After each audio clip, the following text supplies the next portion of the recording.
छात्रों, आज हम जो टॉपिक देखने वाले हैं उसका शीर्षक है ब्लॉग लेखन। इसके लेखक प्रवीण बरदापुरकर है। इस आलेख में आधुनिक तकनीक, जिसे हम ब्लॉग के नाम से जानते हैं, ये लेखन का प्रकार है। जैसे कि हम अखबारों के लिए लिखते हैं, किताबों के लिए हम अपनी कहानियाँ कविताएं लिखते हैं, उसी प्रकार हम इंटरनेट के लिए भी लिखते हैं। तो इंटरनेट के लिए स्वतंत्र लिखना या अपना कॉलम चलाना, इसे ब्लॉग कहा जाता है। नियमित रूप से अनेक विषयों पर लिखते रहना, जैसे कि अनेक विषय होते हैं, उन विषयों पर लिखते रहना, निरंतर लिखते रहना ब्लॉग लेखन कहलाता है। जैसे कि पत्रकारिता में आज कई विषयों पर लिखा जा रहा है, हम लिखते हैं, अनेक विषयों पर पढ़ते हैं। तो इस तरह पत्रकारिता के क्षेत्र में अनेक अच्छे लेखकों की कमी है। तो ऐसे में अपना कोई विषय चुनकर उस विषय को लेकर हम निरंतर लिखते रहे तो निश्चित रूप से हम अच्छे ब्लॉगर कहलाए जा सकते हैं। तो आज की इस आलेख में जो हम देखने वाले हैं, ब्लॉग लेखन, यह क्या है, किसे कहते हैं, इसका तात्पर्य क्या है, इसका महत्व क्या है, इसके फायदे क्या है, आदि भागों की अब हम चर्चा करने वाले इस टॉपिक में। सबसे पहले हम जान लेते हैं कि ब्लॉग लेखन से तात्पर्य। यह एक प्रकार का डिजिटल माध्यम है। डिजिटल माध्यम उसे कहेंगे जिन्हें हम मोबाइल पर पढ़ सकते हैं, अपने कंप्यूटर पर पढ़ सकते हैं, लैपटॉप पर पढ़ सकते हैं। ये सब डिजिटल माध्यम है। तो इस डिजिटल माध्यम के सहारे जो भी लिखा जाता है और अपना स्वतंत्र रूप से कॉलम चलाया जाता है, उसे ब्लॉग कहा जाता है। हर एक व्यक्ति का अनेक अब ऐसे बड़े पत्रकार हैं जिनके स्वतंत्र ब्लॉग है, अनेक समाजशास्त्री उनके अपने स्वतंत्र ब्लॉग है। तो अपने विचारों को व्यक्त करने के लिए ब्लॉग एक महत्वपूर्ण आधार माना जाता है डिजिटल लेखन में। तो यह विचार व्यक्त करने का माध्यम कहा जाता है। इसके लिए किसी की भी अनुमति लेने की आवश्यकता नहीं होती है। मतलब किसी को पूछ कर लिखना, क्या लिखना, ऐसा कोई बंधन नहीं होता है। इसलिए बिना अनुमति लेखन ब्लॉग के माध्यम से किया जा सकता है। और एक यहाँ महत्वपूर्ण बात है कि शब्द संख्या का कोई बंधन नहीं। कितने ही भी शब्दों में लिखिए, कम लिखिए, 8-10 पंक्तियों में लिखिए या हजारों पंक्तियों में लिखिए, कोई कहानी लिखिए या कोई कविता लिखिए या कोई नाटक या कोई उपन्यास लिखिए, ऐसा कोई बंधन नहीं है। जब आप ब्लॉग पर लिखते हैं और उसे पब्लिश करते, प्रकाशित करते, तत्काल वह अपने पाठकों तक पहुंच पाता है। आज हम देखते हैं कि युवाओं में इसका ब्लॉग का अधिक प्रचलन रहा है। इसकी वजह यह है कि आज हम बहुत सारे युवाओं के पास इंटरनेट है, अच्छे मोबाइल है, कंप्यूटर है, लैपटॉप है, जिसकी वजह से वे आसानी से आपके ब्लॉग को पढ़ पाते हैं या लिख भी सकते हैं। इसलिए यह अत्यंत कम खर्चीला माध्यम है। आसानी से वह अपने पाठकों तक सहजता से पहुंच पाता है। ब्लॉग, वेबसाइट, पोर्टल आदि डिजिटल माध्यमों का उपयोग करके हम अपनी बात आसानी से पाठकों तक पहुंचा पाते हैं। और नई पीढ़ी के लिए यह अत्यंत महत्वपूर्ण बात कही जा सकती है कि नई पीढ़ी और इंटरनेट का एक दूसरे से काफी गहरा संबंध है। इसकी वजह से ब्लॉग को आसानी से आप लिख पाते हैं, उसे पब्लिश कर पाते हैं। ब्लॉग की खोज के संदर्भ में कोई निश्चित डॉक्यूमेंट हमारे पास उपलब्ध नहीं है। बताया जाता है कि जस्टिन हॉल ने 1994 में इस शब्द का पहली बार प्रयोग किया था। उसके बाद जॉन बर्गर ने इसके लिए वेब ब्लॉग शब्द का प्रयोग किया। उसके पश्चात पीटर मेरहोल्स ने सन 1999 में इस शब्द को प्रस्थापित कर उसे व्यवहार में लाया। भारत की बात की जाए तो 2002 के बाद ब्लॉग लेखन का आरंभ हुआ और उसमें बहुत सारे ब्लॉगरों ने लिखना शुरू हुआ, अपने ब्लॉग स्थापित किए और वो लेखन की प्रक्रिया तब से शुरू हुई। अब ये लेखन की प्रक्रिया कब शुरू हुई, इसके बारे में भी थोड़ा बहुत हम देखने की कोशिश करते हैं। तो यह एक प्रकार की तकनीकी प्रक्रिया है। सरल लिखना और उसे किसी अखबार को देकर प्रकाशित करना, यहाँ तक इसे यह सीमित नहीं है। यह पूरी तरह से तकनीक है, टेक्निकल प्रोसेस जिसे हम कहें, यह है ब्लॉग। और इसके लिए मूलतः डोमेन अर्थात ब्लॉग के शीर्षक का पंजीकरण करना आवश्यक होता है। जब हम पंजीकरण करेंगे तब अपना ब्लॉग शुरू हो जाए। उसके लिए ईमेल की आवश्यकता होती है। और एक और खास बात, जिनकी उम्र 13 से कम है, वे ब्लॉग मतलब जिनने अपने नाम पर ईमेल रजिस्टर किया है और जिनकी उम्र 13 से कम है, वे ब्लॉग पर उन्हें ब्लॉग लेखन की अनुमति नहीं होती है। जैसे कि डोमेन अर्थात ब्लॉग के शीर्षक का पंजीकरण होने के बाद उस ब्लॉग को किसी सर्वर से जोड़ा जाता है और विषय की सामग्री का समावेश उसमें किया जाता है। हालाँकि विषय की सामग्री के लिए बहुत सारे पर्याय आप लोगों के पास से बहुत सारे कई पर्याय हो सकते हैं, जैसे अलग-अलग विषय हो सकते हैं। उन विषयों में से कोई एक विषय चुनकर या किसी स्पेशल विषय का भी हमारा ब्लॉग हो सकता है, तो उन विषयों पर लिखना हम शुरू करते हैं। गूगल पर ब्लॉग के संदर्भ में विस्तार से जानकारी उपलब्ध है। आप वहाँ सर्च करके गूगल पर इसकी जानकारी देख सकते हैं। उसके पश्चात ब्लॉग लेखक के लिए कुछ आवश्यक गुण होने चाहिए, मतलब ब्लॉग लेखक कैसा हो, उसके में कौन से गुण होने चाहिए। जैसे कि कोई भी ब्लॉग लेखक क्यों ना हो, उसे विपुल पठन की आवश्यकता होती है, वो अच्छा पाठक होना चाहिए, उन्होंने कई ब्लॉग इससे पहले पढ़े हो, अखबार निरंतर रूप से वो पढ़ता हो, कई पत्र पत्रिकाएं निरंतर रूप से पढ़ता हो और उसे काफी इस तरह का ज्ञान हो, तब कहीं वह आदमी अच्छी तरह से लिख पाता है, गहन चिंतन मनन कर सकता है, लिख सकता है। जैसे कि उसके साथ-साथ विषय का वैविध्य भी उसमें होना चाहिए, जैसे वो उसका अनुभव उतना होना चाहिए। इसके साथ-साथ अगर वो राजनीतिक विषयों पर लिखना चाहे ब्लॉग, तो राजनीति का उसे भरपूर अनुभव होना चाहिए, काफ़ी अनुभव होना चाहिए। इसके साथ-साथ मान लो कि वो अर्थशास्त्र पर लिखना चाहता है, तो निश्चित रूप से उसे अर्थशास्त्र का ज्ञान होना चाहिए। फ़िल्म जगत के संदर्भ में लिखना है, तो फ़िल्मों के बारे में, उसके उत्पत्ति, शुरुआत के बारे में उसे थोड़ा बहुत तो ज्ञान होना चाहिए, तब कहीं वह अच्छी तरह से लिख पाएगा।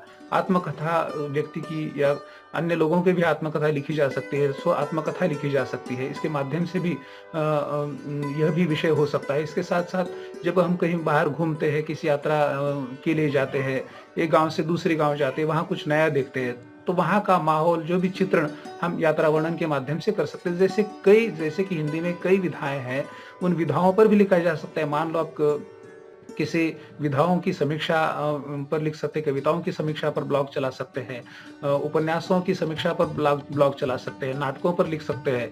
ये अनेक विषय हो सकते हैं, इसलिए विषय का वैविध्य वाला गुण ब्लॉग लेखक के पास होना चाहिए। उसके चिंतन करने की क्षमता होनी चाहिए और समझने की उसमें एक प्रकार की परख होनी चाहिए और इसके साथ-साथ उसमें एक प्रकार का लेखन कौशल होना चाहिए। हर एक व्यक्ति ब्लॉग लिखता है, लेकिन अच्छा लेखक जिसके पास लेखन का अच्छा कौशल है, निश्चित रूप से उसका ब्लॉग अधिक मशहूर हो जाता है, जिसे अनेक लोग पढ़ पाते हैं। क्योंकि ब्लॉग लेखक वही श्रेष्ठ होता है जिनके पास भाषा का समुचित ज्ञान हो, भाषा भाषा पर उसकी अच्छी पकड़ हो, भाषा को आसानी से वह भाषा में अपनी बात को आसानी से व्यक्त कर सकता हो। इसके साथ-साथ भाषा शैली, जैसे कि हर एक की भाषा शैली अलग-अलग होती है, हर एक की भाषा लिखने की या ब्लॉग लिखने की, लेखन की अलग-अलग शैली होती है। उसके लिए काफ़ी अध्ययन की आवश्यकता होती है। जैसे कि गायक के लिए रियाज़ की निरंतर आवश्यकता होती है, तब कहीं वो अच्छा गायक होता है। जैसे वादकों के लिए भी काफ़ी इस तरह कौशल्य आत्मसात करना पड़ता है। इसके साथ-साथ लेखक को भी अनेक विषयों पर लिखने का अनुभव होना चाहिए, तब कहीं उसकी भाषा में एक प्रकार की परिनिष्ठितता, प्रौढ़त्व आ जाता है और वह अच्छा ब्लॉग लेखक बन सकता है।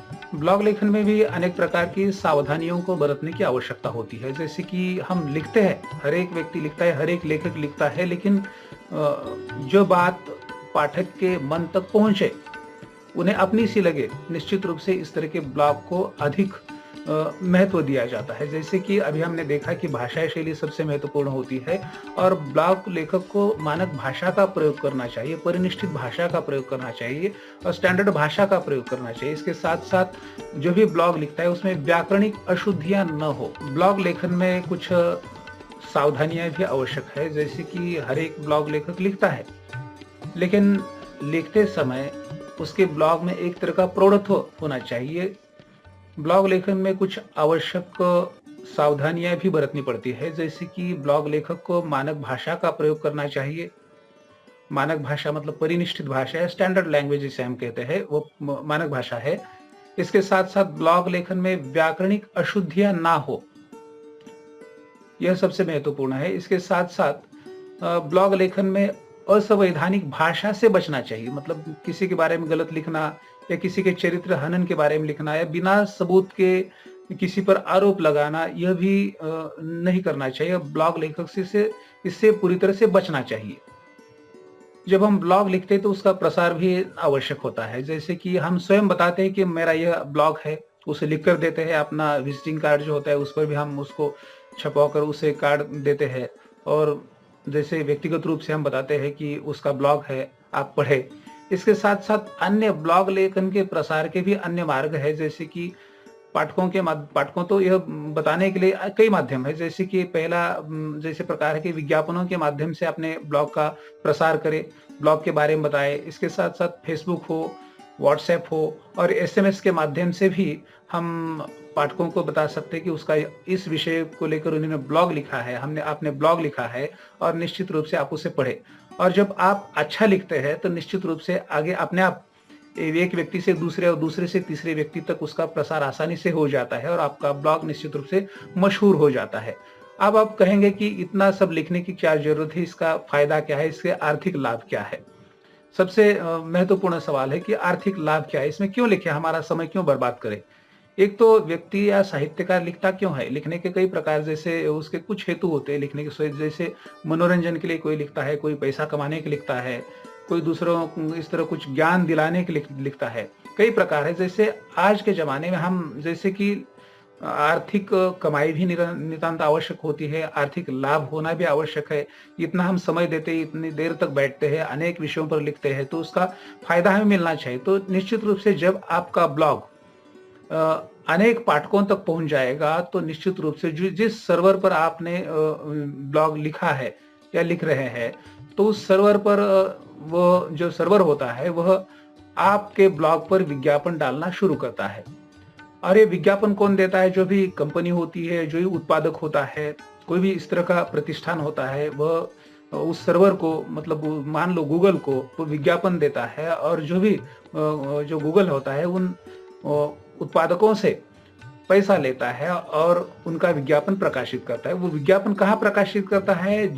मान लो आपके ब्लॉग पर प्रकाशित करता है। आपके ब्लॉग पर क्यों प्रकाशित करता है? क्योंकि आपका ब्लॉग देखने वाले पाठकों की संख्या बहुत है। बहुत सारे लोग आपके ब्लॉग पर विजिट करते हैं, आते हैं, पढ़ते हैं, समझते हैं, जानते हैं। तो निश्चित रूप से जहां अधिक पाठक होते हैं वहां विज्ञापन का होना आवश्यक है। तो निश्चित रूप से गूगल आपके ब्लॉग पर विज्ञापन डालेगा और जो भी कमाई होगी, कुछ हिस्सा गूगल अपने पास रखेगा और कुछ हिस्सा आपको देगा, आपके अकाउंट के माध्यम से आपको देगा। और इस प्रकार आपको आर्थिक लाभ भी ब्लॉग लेखन के माध्यम से हो सकता है। यह थी ब्लॉग लेखन के बारे में संक्षेप में जानकारी। ये ब्लॉग किस तरह से लिखा जाता है, इसके उपयोग क्या है, कैसा है, इसका स्वरूप क्या है, इसकी उत्पत्ति या शब्द के बारे में संक्षेप में जानकारी हमने दी। अब हम इस टॉपिक को देखेंगे। अब टॉपिक को देखने से पहले आपको फिर एक बार मैं आपको याद दिलाना चाहूँगा कि अगर आपने इस चैनल को सब्सक्राइब नहीं किया है तो सबसे पहले सब्सक्राइब करना न भूलें।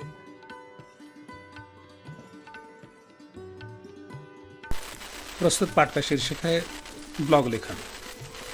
इसके लेखक हैं प्रवीण बरदापुरकर और पाठ प्रस्तुत करता मैं डॉक्टर अशोक मर्डे। आइए ब्लॉग लेखन इस पाठ को जानते हैं।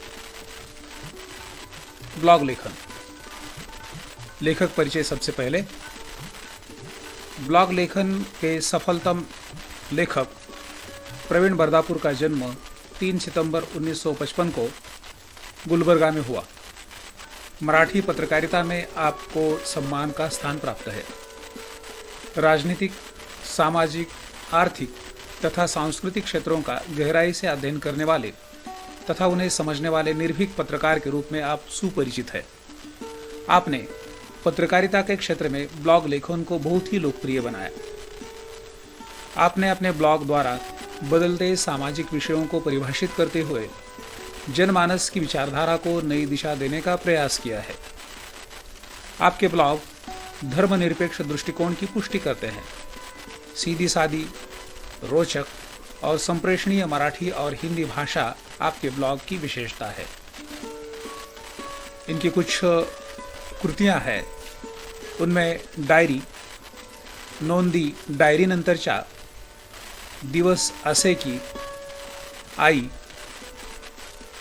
और ग्रेस नावाचं गारू, ये सब कृतियां मराठी की है। और आलेख के बारे में थोड़ा बहुत इनकी जानकारी यहाँ अब आपको देते हैं।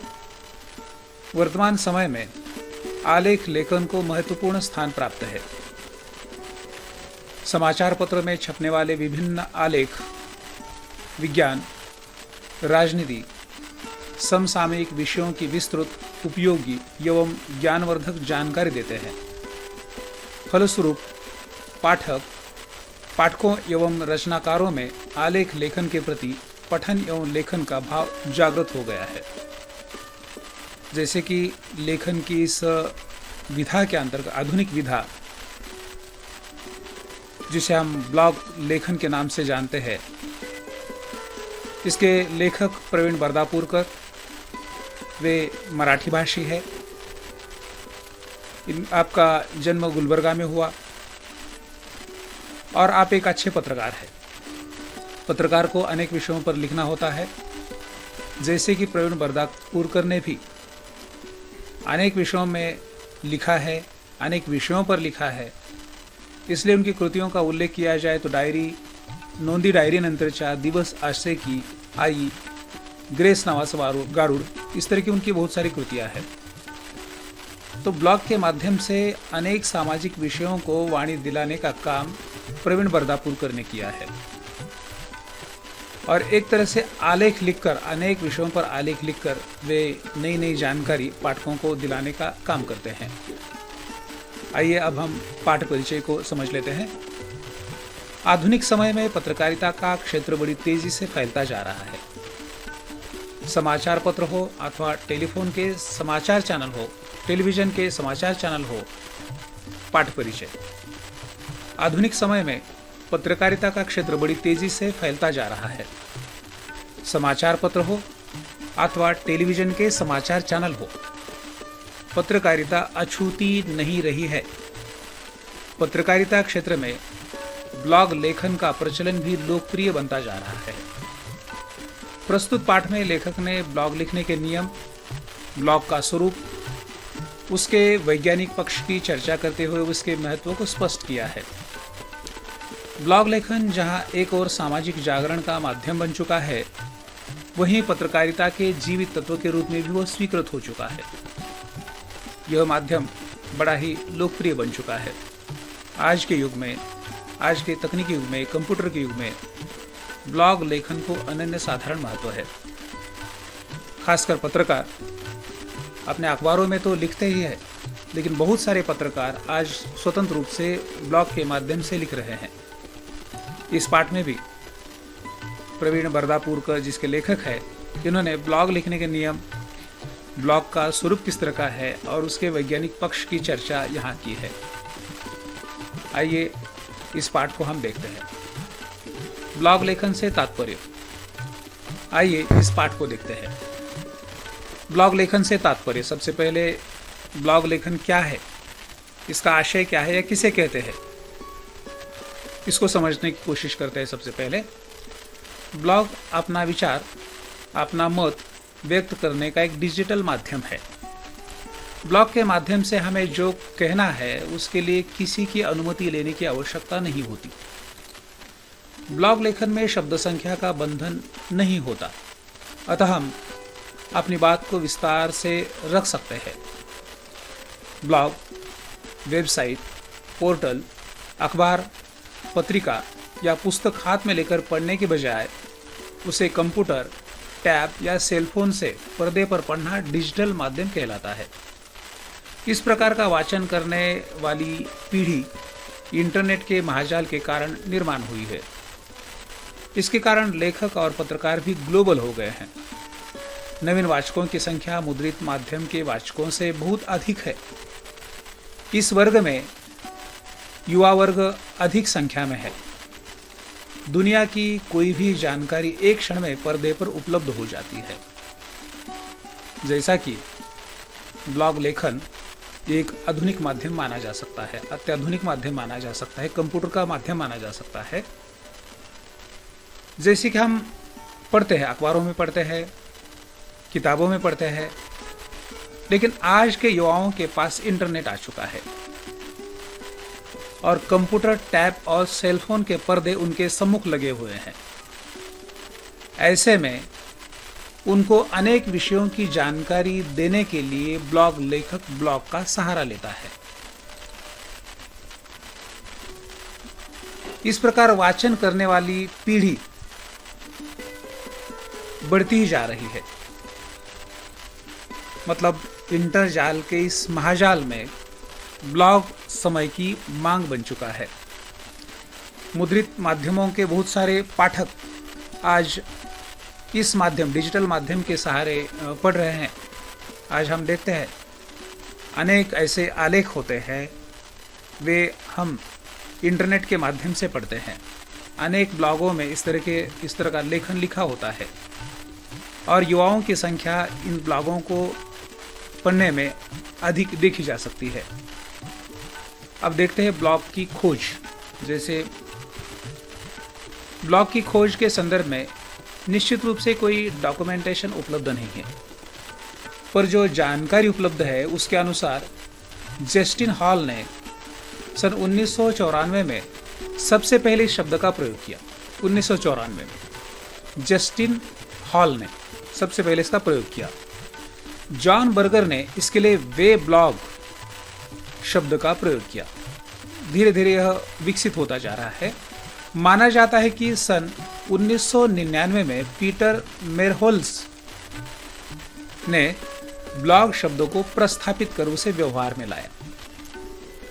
भारत की बात की जाए तो भारत में 2002 के बाद ब्लॉग लेखन आरंभ हुआ और देखते देखते यह माध्यम भारत में भी लोकप्रिय हुआ तथा इसे अभिव्यक्ति के नए माध्यम के रूप में भी मान्यता मिली।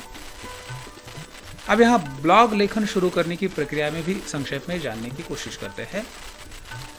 यह एक टेक्निकल अर्थात तकनीकी प्रक्रिया है, टेक्निकल प्रोसेस है। इसके लिए डोमेन अर्थात ब्लॉग के शीर्षक को रजिस्टर्ड कराना होता है। डोमेन ब्लॉग का शीर्षक जिसे पंजीकृत करना होता है, उसके बाद वह किसी सर्वर से जोड़ना पड़ता है। सर्वर को जोड़ने के बाद ही वह रजिस्टर हो जाता है। उसमें अपनी विषय सामग्री समाविष्ट कर हम उस माध्यम का उपयोग कर सकते हैं। इस संदर्भ में विस्तृत जानकारी गूगल पर देखी जा सकती है। कुछ विशेषज्ञ इस संदर्भ में सशुल्क सेवाएं देते हैं। यह एक प्रकार का इंटरनेट पर पढ़ा जाने वाला माध्यम है जिसे ब्लॉग कहते हैं। यह पूरी तरह से तकनीकी प्रक्रिया है। इसके लिए डोमेन अर्थात ब्लॉग के शीर्षक को रजिस्टर करना होता है और उसे किसी सर्वर से जोड़ना होता है, तब कहीं हम इसका प्रयोग कर सकते हैं। ब्लॉग लेखक के कुछ गुण होने चाहिए। जो कोई ब्लॉग लेखक क्यों न हो, उसके पास कुछ ना कुछ गुण होने चाहिए। जिनके पास ये गुण होंगे वह निश्चित रूप से एक सफल ब्लॉगर के रूप में जाना जाएगा।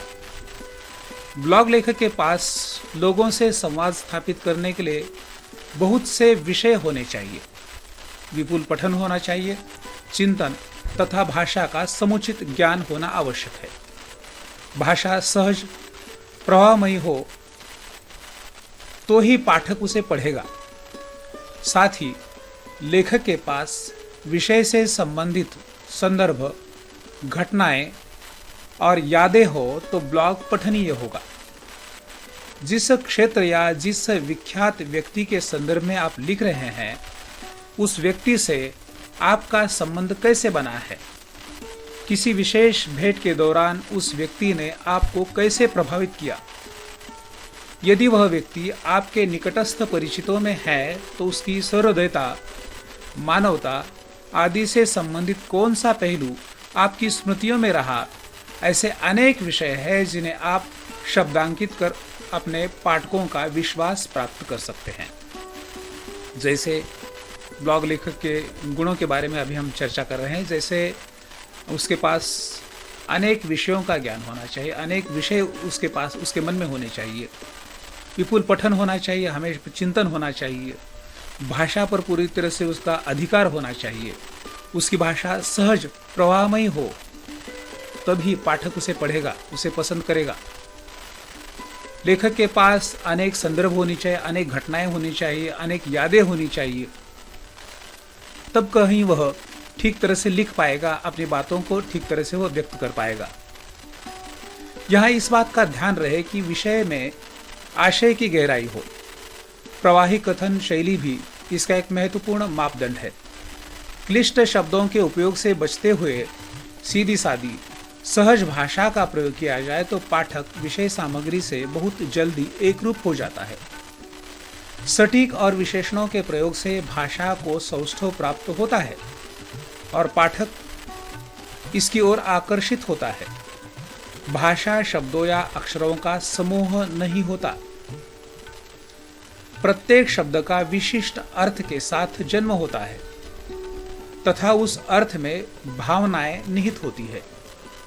सहज सरल होने के साथ भाषा का बांकपन ब्लॉग लेखन की गरिमा को बढ़ाता है।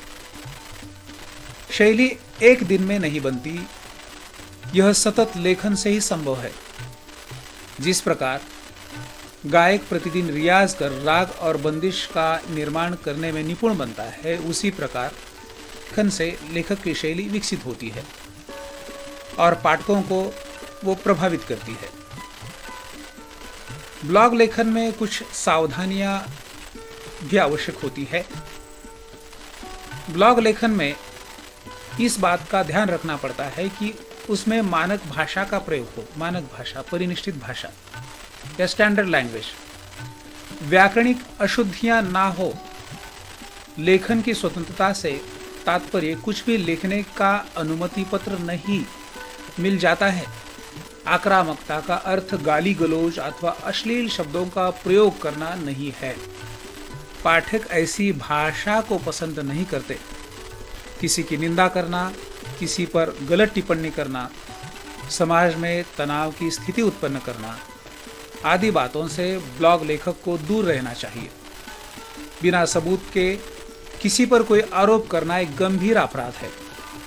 ऐसा करने से पाठक आपकी कोई भी बात गंभीरता से नहीं पढ़ते और ब्लॉग की आयु अल्प हो जाती है।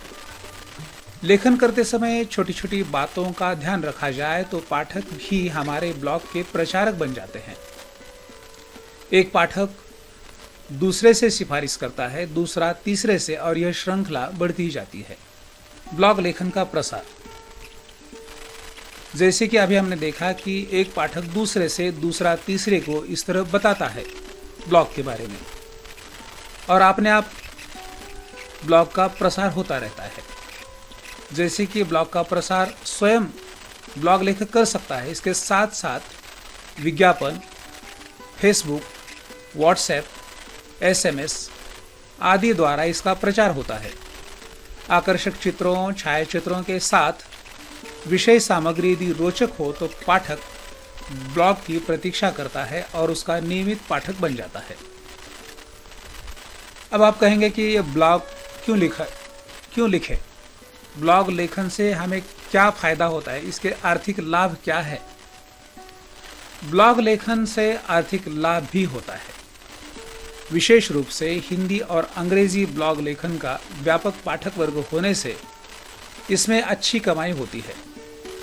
विद्यार्थी अपने अनुभव तथा विचार ब्लॉग लेखन के द्वारा साझा कर सकते हैं। प्रत्येक विद्यार्थी की अपनी जीवन शैली, अपना संघर्ष, अपनी सफलताएं विभिन्न रूपों में अभिव्यक्त हो सकती है।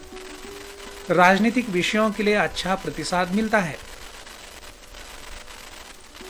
इसके अतिरिक्त जीवन शैली तथा शिक्षा विषयक ब्लॉग पढ़ने वाला पाठक वर्ग भी विपुल मात्रा में है।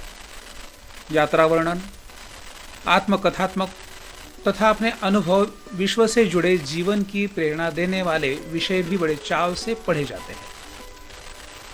इसके आर्थिक लाभ की हम चर्चा कर रहे थे। जैसे कि कोई भी व्यक्ति इंटरनेट पर सामग्री डालता है, चाहे वह वीडियो हो या कोई लेख हो या आलेख हो, तो उसके दो माध्यम हैं। एक तो ब्लॉग के माध्यम से पैसा कमाया जा सकता है और दूसरा माध्यम है यूट्यूब। जो अच्छे लिखता है उनके लिए ब्लॉग लेखन एक बड़ा सहारा माना जा सकता है। जब लेखक का ब्लॉग मशहूर हो जाता है तो निश्चित रूप से उसे अनेक विज्ञापन मिलना शुरू हो जाते हैं उस ब्लॉग पर। जैसे कि उत्पादक अपने विज्ञापन गूगल को देता है, गूगल वे विज्ञापन आपके ब्लॉग पर प्रकाशित करता है। आपके ब्लॉग को देखने वालों की संख्या जितनी अधिक होती है, उतने अधिक पाठक आपके ब्लॉग पर लगे विज्ञापनों को देखते हैं। और जो कमाई होती है, मान लो गूगल को, तो गूगल उनमें से कुछ कमाई आपको देता है, कुछ कमाई अपने पास रखता है, कुछ कमाई आपको देता है। इस तरह आपको आर्थिक लाभ होना शुरू हो जाता है। यहाँ आवश्यक है कि आपको निरंतर लिखते रहना चाहिए, नए नए विषयों को लिखते रहना चाहिए, ताकि आपके पाठकों की संख्या अधिक से अधिक बढ़ी रहे। ब्लॉग लेखन की निर्माण की प्रक्रिया में अब हम थोड़ा बहुत जानने की फिर एक बार कोशिश करते हैं। ब्लॉग तैयार करने के लिए गूगल में अपना जीमेल अकाउंट होना आवश्यक है। अगर अपना जीमेल अकाउंट नहीं है तो सबसे पहले आपको गूगल में अपना जीमेल अकाउंट खोलना चाहिए। उसके पश्चात इंटरनेट एक्सप्लोरर में www.blogger.com blogger.com खोलिए या उसमें जाइए। अगर आप गूगल को ओपन करते हैं google.co.in, इसमें आप blogger.com भी अगर टाइप करेंगे तो भी यह वेबसाइट खुलेगी जिसका नेम रहेगा www.blogger.com। यह पेज खुलने के बाद क्रिएट योर ब्लॉग यह शब्द आएगा, वहां आप क्लिक कीजिए। उसके बाद आपने जीमेल गूगल अकाउंट से पासवर्ड से लॉगिन कीजिए। अगर लॉगिन है तो यह पासवर्ड नहीं लगेगा आपको। नए पेज पर टाइटल शीर्षक दीजिए, जो अपना ब्लॉगर एड्रेस तैयार कीजिए। शीर्षक मतलब आपका ब्लॉगर एड्रेस रहेगा जो आपके ब्लॉग पर दिखेगा, जैसे vidya1234.blogspot.com। शीर्षक और ब्लॉगर एड्रेस दोनों अलग है। शीर्षक, जिस शीर्षक से आप ब्लॉग लिखने वाले हैं, मान लो आज की हिंदी कविताओं पर समीक्षा आप लिखने वाले हैं, तो आज की हिंदी कविता, इस तरह आप शीर्षक वहां दे सकते हैं। और ब्लॉगर एड्रेस में आपका जो एड्रेस होगा, जैसे आप वहां आपका नाम भी लिख सकते हैं, या आज की हिंदी कविता .blogspot.com, इस तरह भी आपका ये एड्रेस रहेगा। इस तरह आपका ब्लॉग बन जाने के बाद आप उस ब्लॉग पर अपनी सामग्री डाल सकते हैं, पोस्ट कर सकते हैं। ब्लॉग लेखन की कुछ आवश्यक सावधानियां होती है, जैसे ब्लॉग लेखन के विषय का चुनाव करते समय सूझबूझ का होना आवश्यक है। ब्लॉग लेखन में सामाजिक संकेतों का पालन आवश्यक है। ब्लॉग लेखन में सामाजिक स्वास्थ्य का विचार हो, वह समाज विघातक न हो। ब्लॉग लेखन के लिए प्राप्त स्वतंत्रता का उचित उपयोग करना चाहिए, जैसे कि आवश्यक सावधानियां होनी चाहिए जो अभी हमने देखी। तो सामाजिक संकेतों का पालन होना चाहिए। अलग अलग विषय का चुनाव करते समय सूझबूझ कर विषय का चुनाव होना चाहिए। इसके साथ साथ सामाजिक स्वास्थ्य का विचार होना चाहिए। ब्लॉग लेखन के लिए प्राप्त स्वतंत्रता का उचित उपयोग करना चाहिए। इस तरह की बातें ब्लॉग लेखक को, इन बातों पर ध्यान देना ब्लॉग लेखक को नितांत आवश्यक हो जाता है। जैसे कि यहाँ इस पाठ के बाद एक ब्लॉग दिया है, लिखकर दिया हुआ है, जिसका शीर्षक है महात्मा गांधी, जीने की प्रेरणा देने वाला महामानव। उदाहरण के रूप में यहाँ एक ब्लॉग लिखा हुआ दिया है लेखक ने। इसे अब हम देखते हैं, जैसे कि आप समझ जाएंगे कि ब्लॉग किस तरह से लिखना होता है और किस तरह से लिखा जाता है। मान लो शीर्षक है इसका महात्मा गांधी, जीने की प्रेरणा देने वाला महामानव। आइए इस ब्लॉग को हम पढ़ते हैं। महात्मा गांधी जी के संबंध में सोचता हूँ तो मुझे हाथी और 7 अंधों की कहानी याद आती है। जिस तरह उन 7 अंधों को उनके स्पर्श से हाथी अलग अलग रूप में अनुभव हुआ, वही बात महात्मा गांधी के संदर्भ में होती है। यह वर्ष महात्मा गांधी का 150वां जयंती वर्ष है। आज भी हम गांधी जी उनके विचार और कार्य को पूर्णतः समझ नहीं सके। किसी को उनका रहन सहन, किसी को उनके विचार, किसी को उनका स्वाधीनता संग्राम का नेतृत्व, किसी को इस संग्राम में उनका अभूतपूर्व लोक सहभाग, अहिंसा और शांति के संदर्भ में उनके विचार, किसी को उनके भीतर बसा पत्रकार, किसी को उनके भीतर का अध्यात्मवादी रूप, किसी को गांव की ओर चलने का उनका संदेश भाया, तो किसी को खादी का समर्थन करने वाले स्वयंपूर्ण ग्राम की संकल्पना प्रस्तुत करने वाले गांधी जी भाते हैं। कोई उनकी निडरता से परिचित है तो किसी को उनका संगठक का रूप प्रभावित करता है। इतना ही नहीं, किसी को उनके व्यक्तित्व से समाज कार्य की प्रेरणा मिलती है तो कुछ उन्हें जीने की शिक्षा देने वाले शिक्षक मानते हैं। अनेकों के लिए तो महात्मा गांधी जी जीने के लिए आवश्यक ऑक्सीजन है। बहुत से लोग उनके शोषण रहित समाज के विचार पसंद करते हैं। व्यक्तिगत जीवन में मूल्यों के प्रति समर्पित होने वाले गांधी जी भी अनेक लोगों को प्रभावित करते हैं। कोई उनका विरोधियों को शस्त्र से नहीं, प्यार से जीता जा सकता है वाला विचार पसंद करते हैं। संक्षेप में, महात्मा गांधी किसी एक की सोच में समा सकने वाले व्यक्तित्व नहीं है। महात्मा गांधी नाम का एक विशाल वृक्ष है जो किसी एक व्यक्ति के आकलन के दायरे में समा नहीं सकता। महात्मा गांधी का एक अन्य रूप भी है। सभी धर्मों तथा जातियों के बच्चों, बड़ों को, धनवानों, निर्धनों को, नगरीय तथा ग्रामीण सभी को महात्मा गांधी अपने लगते हैं। दिहाड़ी मजदूरी करने वाले अति निर्धन व्यक्ति को भी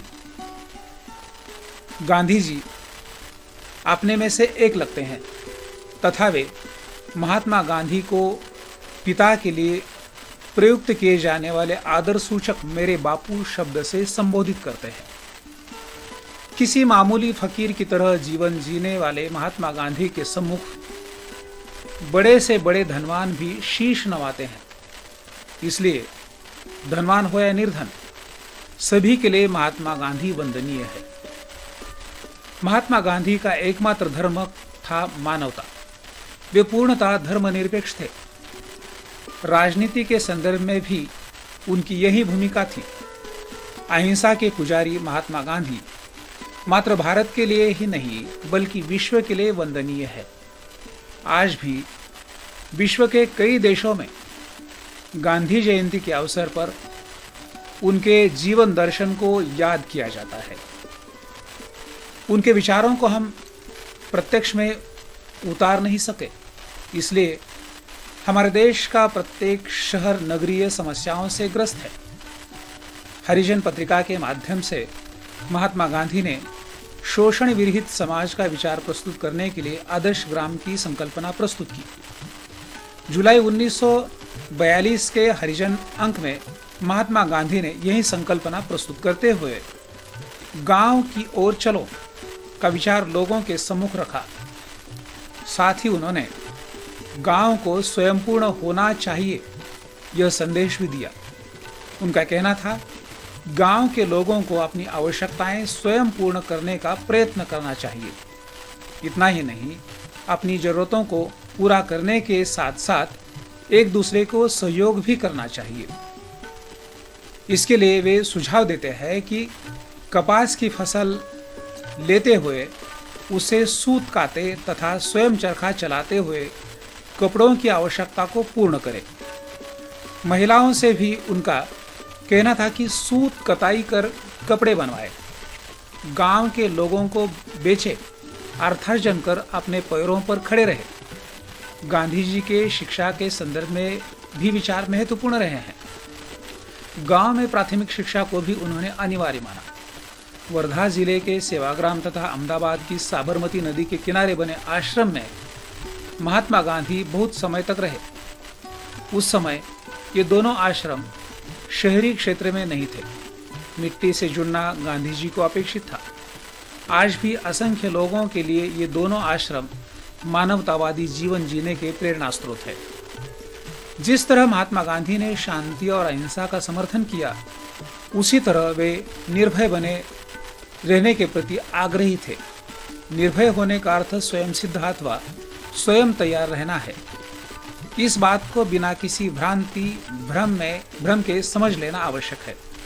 महात्मा गांधी का अहिंसा का मूल मंत्र विश्व को मोहित करने वाला सिद्ध हुआ है। आज भी संसार में कहीं हिंसा या क्रूरता की ज्वालाएं धधक उठती है तो लोग महात्मा गांधी को याद करते हैं। आज भी उनका मानवता का दर्शन तथा मनुष्य के परस्पर द्वेष न करने के संदेश का स्मरण हो जाता है। पत्रकारिता के क्षेत्र में काम करते हुए मैं लगभग 25 वर्ष नागपुर में रहा। नागपुर से 1.5 घंटे की दूरी पर वर्धा जिला है। इसी जिले में महात्मा गांधी के चरण कमलों से पुनीत हुआ सेवाग्राम आश्रम है। साल भर में 2-3 बार वहां जाकर पेड़ के नीचे 1-2 घंटे शांति से बैठकर पढ़ने में आनंद और प्रेरणा की अनुभूति मिलती है। यह मेरा अनुभव है। विभिन्न सेवा प्रतियोगिता परीक्षाओं में सम्मिलित होने वाले विद्यार्थी विविध विषयों पर संवाद स्थापित करने हेतु मेरे पास आते थे। उन युवाओं को लेकर मैं विविध विषयों पर चर्चा करने इस आश्रम में जाया करता था। सेवाग्राम की जमीन, वहां की मिट्टी का प्रत्येक कण गांधी जी के पदस्पर्श से पुनीत हुआ है। इस पुण्य भूमि में होने वाली इन चर्चाओं को मानो गांधी जी सुन रहे हैं। इस भावना से हम अभिभूत हुआ करते थे। पत्रकारिता के बहाने देश विदेश में मेरा भ्रमण चलता रहा। किसी भी देश के विश्वविद्यालय या सामाजिक संस्था में जाता हूँ तो मैं अपना परिचय देते हुए यह कहता हूँ कि मैं महात्मा गांधी और आचार्य विनोबा भावे के सेवाग्राम तथा पवनार की भूमि से आया हूँ। ऐसा परिचय होने पर मेरा स्वागत और आतिथ्य अत्यंत सम्मानपूर्वक हुआ। मैं जिन जिन देशों में गया हूँ, हर जगह महात्मा गांधी के प्रति उनकी आत्मीयता तथा स्नेह मुझे प्रतीत हुआ। जर्मनी की एक यात्रा के बीच अमानवीय अत्याचारों के जो यातना घर है, उन्हें देखने का अनुभव आपको बताना चाहता हूँ। यहूदी जो लोगों को जहाँ क्रूर और अमानवीय यातनाएं दी गई, वे यातना घर उनकी यातनाओं के स्मारक है। उन यातना घरों में दी गई यातनाओं और अत्याचारों की कहानियां क्रूरता की परिसीमा को भी लांघ जाती है। उन यातना घरों को देखते समय हम अंतर्बाह्य टूट जाते हैं। ऐसे ही एक यातना घर को देखते समय हमारे आगे चलने वाली एक जर्मन महिला की आंखों में आंसू आ गए थे। जैसे उसके किसी रिश्तेदार को इन अत्याचारों का शिकार होना पड़ा था। चलते चलते हमारे बीच की दूरी कम हो गई थी। मैं अपने साथी के साथ हिंदी में वार्तालाप कर रहा था। उसे सुनकर उस महिला ने मुझसे पूछा, आप भारतीय हैं? मेरे हाँ कहने पर वह कहने लगी, इसका मतलब आप महात्मा गांधी के देश से आए हैं? सेवाग्राम आश्रम का संदर्भ देते हुए मैंने कहा, जी हाँ, सच। आश्चर्यचकित होकर उसने मेरा हाथ अपने हाथ में लिया और गदगद होकर कहने लगी, लगता है जैसे मैंने उस भूमि को स्पर्श कर लिया है। उसके बाद हम आपस में बातचीत करते रहे। उसके दादाजी तथा माँ को वह अत्याचारों का शिकार होना पड़ा था। परिणामतः वह बचपन में ही बेघर अनाथ हो गई थी। उस महिला ने महात्मा गांधी को पढ़ा था। लुई फिशर द्वारा लिखित गांधी जी की जीवनी उसके व्यक्तिगत पुस्तकालय में थी। अंत में विदाई के दौरान उसने कहा, आपके देश में महात्मा गांधी जैसे महामानव अवतीर्ण हुए, इसलिए आपके माता पिता ऐसी क्रूरता से बच गए। उस समय महात्मा गांधी जी के विचारों से अभिभूत वास्तविक मानवता के दर्शन हुए और महात्मा गांधी जैसे महामानव के सम्मुख मैं नतमस्तक हो गया। इसलिए मैं लिखता हूँ और कहता भी हूँ कि मानवता के पुजारी महात्मा गांधी के भारत में जन्म लेने पर मुझे गर्व है। इस तरह ब्लॉग का एक उदाहरण था। आप छात्र भी अनेक विषयों पर लिख सकते हैं।